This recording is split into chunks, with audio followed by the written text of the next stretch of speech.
Dans la bouteille.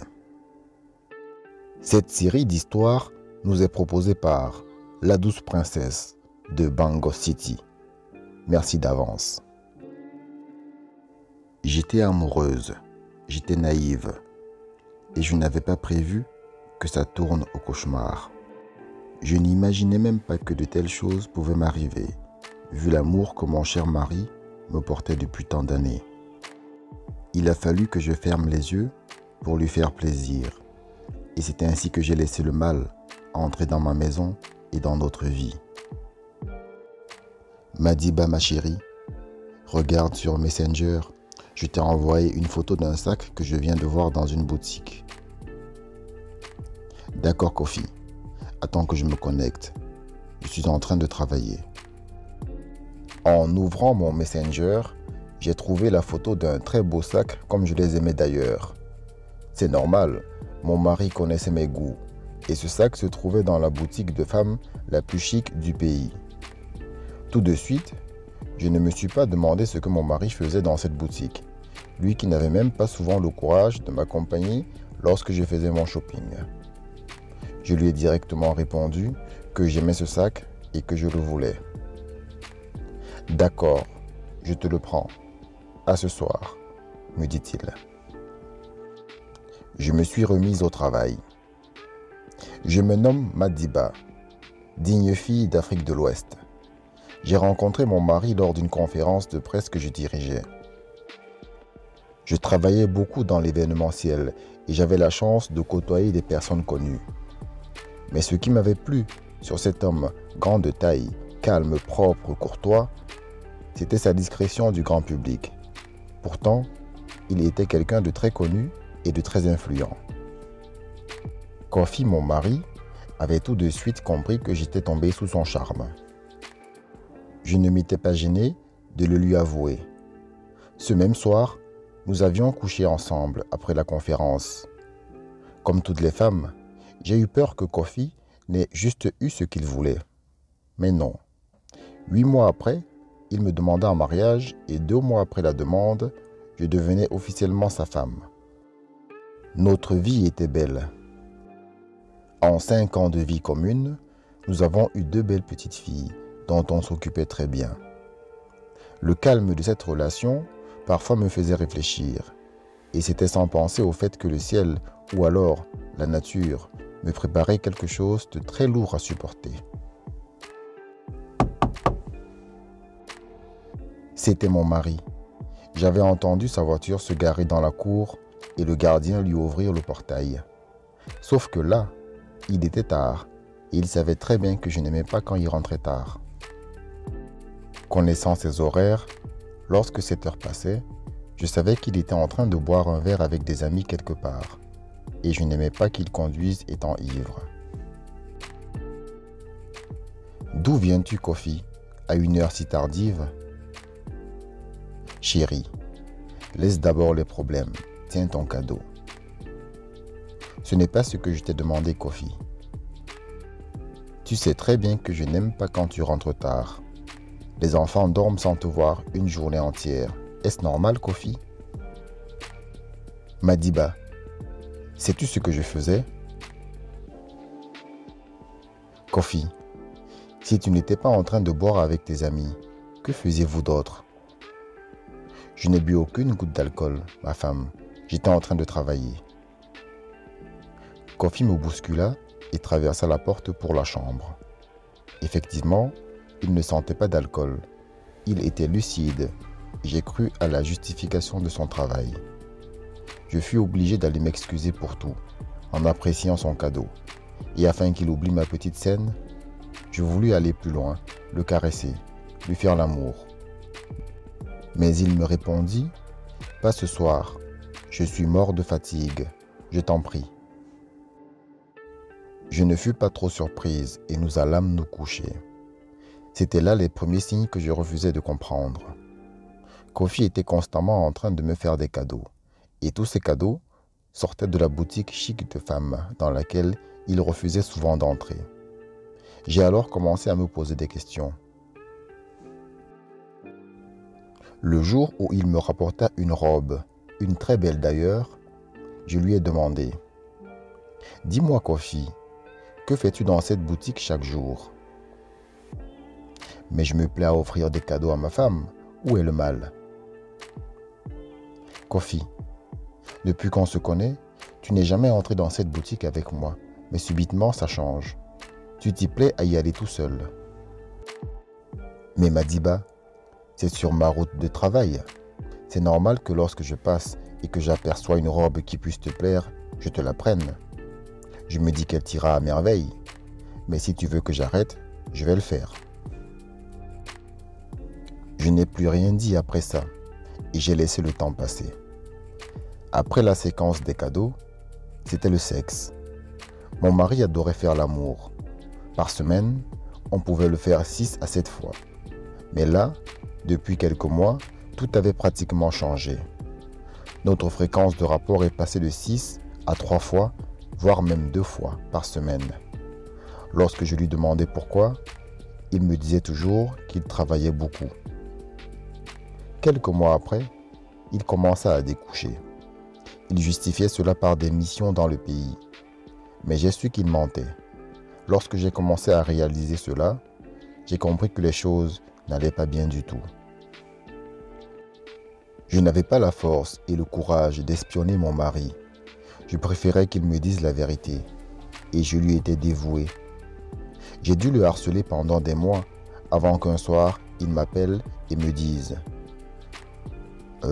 Tu as bel et bien remarqué que j'ai beaucoup changé. C'est pour 2 raisons. » J'avais hâte d'écouter ces 2 raisons. Je retins mon souffle. Madiba, d'abord, te mentir me met vraiment mal à l'aise parce que je m'étais juré de ne jamais le faire. Tu es une belle femme, une bonne femme et tu ne mérites pas qu'on te mente. Donc pour cela, je te demande déjà pardon. Et puis-je savoir pourquoi tu me mens, Kofi? En fait, Madiba, je vois quelqu'un d'autre. J'ai senti mon cœur se briser en 1000 morceaux dans ma poitrine. Puis, Kofi a continué en disant « Si ce n'était qu'une amourette, je te l'aurais cachée.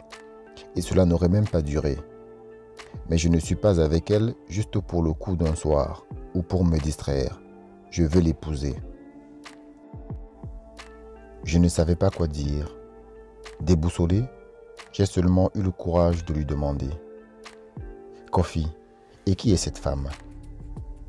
Au même moment, son téléphone sonna. Il regarda et me dit « Elle est là, elle vient d'arriver. Je vais lui ouvrir la porte et tu vas la rencontrer. » Kofi avait eu l'audace et le courage d'inviter cette femme à la maison sans me demander. Et si je refusais qu'elle entre dans cette maison, que se serait-il passé? Trop tard, il était déjà allé la chercher. J'étais assise et je respirais très fortement. Je voulais exploser. C'était la pire chose qui m'arrivait en presque 6 années de mariage. Le pire, c'est que je l'avais soupçonné d'infidélité, mon mari, sans pouvoir même arrêter cela. Quelques minutes plus tard, je le vis revenir, effectivement avec une femme à ses côtés. Une femme, je dirais même une fille, car elle était bien plus jeune que moi. Et elle m'avait l'air très timide dès ce premier regard. « N'aie pas peur, elle ne va pas te manger, » dit Kofi à cette fille qui s'approche, les mains dans le dos, le visage timide et une voix quasi inaudible lorsqu'elle me dit « Bonjour tanti ». Je ne sais pas quoi penser à ce moment. Je veux rester poli. La manière dont mon mari me regarde me fait tout de suite répondre « Bonjour, comment vas-tu ?»« Ça va tanti, et vous ?»« Ça va, mademoiselle. » Kofi décide de faire des présentations. « Madiba, je te présente Halima. Halima, je te présente Madiba. » Puis, il lui demande de prendre place. Cette dernière va s'asseoir en face de moi. Il n'a même pas le courage de me regarder pendant que mon regard est fixé sur elle. Je suis tellement concentré sur cette fille qui veut m'arracher mon mari qu'à un moment, il s'en rend compte et décide de me piétiner discrètement. Bon, Madiba, comme je te disais tout à l'heure, je n'aime pas jouer à cache-cache. C'est pourquoi j'ai préféré te dire la vérité. Car peu importe ta décision, elle ne changera pas l'amour que je ressens pour Halima et vice-versa. Moi, je cherche les mots et je ne trouve pas quoi dire. Aucune femme ne saurait accepter une telle situation. D'ailleurs, ai-je le choix? La paix qu'il y avait dans mon foyer allait-elle disparaître si un seul instant j'essayais de m'interposer? Ou alors allait-elle régner si j'acceptais cette seconde épouse? Je n'étais pas vieille. Je savais encore satisfaire mon mari comme il le fallait. J'aurais tellement aimé poser toutes ces questions à Kofi, mais je savais que c'était une mauvaise idée. Kofi continua. Nous avions, enfin, surtout Halima, décidé de venir vivre ici lorsque je l'épouserai. Je lui ai dit que dès que tu seras au courant, elle pourra venir s'installer ici avec nous. Mais Halima a refusé car elle veut être une épouse au même titre que toi dans cette maison. Tout ce que moi, Madiba, j'ai pu dire, c'est « j'ai compris ». J'ai profité de m'éclipser en disant que je devais prendre soin de l'enfant qui venait de se réveiller. Dieu merci, je ne sais plus ce qui s'est passé au salon, mais je suis resté dans la chambre. 1 heure plus tard, Kofi m'a rejoint et s'est mis à me crier dessus. Madiba, comment peux-tu te comporter de la sorte? Mais qu'ai-je fait, Kofi? Je te présente à une étrangère et sans raison, tu t'éclipses pour ne plus revenir. Quelles sont ces manières? Mais j'avais affaire, Kofi. Madiba, je ne suis pas un enfant et Halima non plus. On a tous vu ce manque de respect. Si je ne te respectais pas, je ne t'aurais rien dit. Tu serais juste surprise de la voir ici. Tu penses, Kofi, que ça me fait plaisir de te voir amener une autre femme ici? Tu penses que je suis trop contente? Ou alors parce que tu me parles de ton fichu respect, je dois accepter que tu veuilles épouser une autre? Que t'ai-je donc fait? N'as-tu pas tout ce que tu veux de moi? De quoi manques-tu? Madiba, je ne sais pas pourquoi tu fais tout cela, mais tu dois accepter ma décision, car il n'y a plus moyen de faire marche arrière. Et en quoi ça va déranger? Tu auras toujours tout ce qu'il te faut. Halima ne va rien diminuer dans ce que je te donne. Tu es ma première femme et tu mérites mon respect. Personne ne va t'enlever cela. Kofi avait encore essayé de me flatter en me disant tout ce qui était doux et en me rassurant. Mais j'étais vraiment mal ce soir-là. Tellement mal au point où le lendemain, je suis allé voir ma grande sœur, Koné, l'aînée de ma famille, qui n'était pas mariée. Je suis arrivé et je lui ai tout raconté. Je comptais honnêtement avoir un peu de réconfort de son côté. Mais tout ce qu'elle m'avait dit c'était « Ça te dérange? Tant que ta ration ne souffre de rien, tant que tu dors à l'aise avec les enfants, où est le problème? Tu veux te fâcher? S'il te répudie maintenant, toi qui as quitté ton travail pour te consacrer à ta famille, où iras-tu? Retourner chez les parents? Pardon, petite sœur. Sois forte.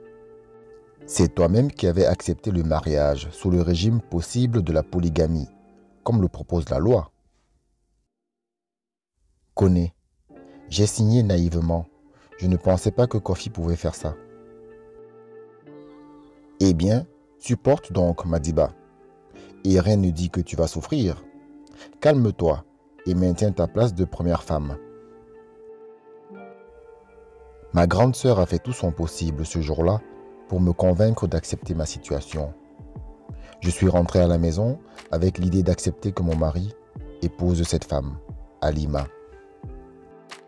Je lui ai parlé et il m'a rassuré que personne ne pourrait me manquer de respect ou encore me vouloir du mal tant qu'il serait là. Madiba, Je te le promets, tu restes et demeures ma meilleure épouse. Ce soir-là, il m'a fait l'amour comme j'aime. J'avais déjà commencé à me faire à l'idée que je devais partager mon mari. Lorsque ma mère a appris que j'acceptais une coépouse, elle m'a appelé pour savoir si c'était vrai.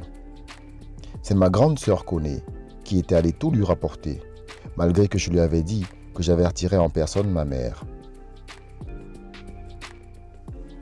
Ma fille, pourquoi acceptes-tu ce genre de choses? C'est de la sorcellerie.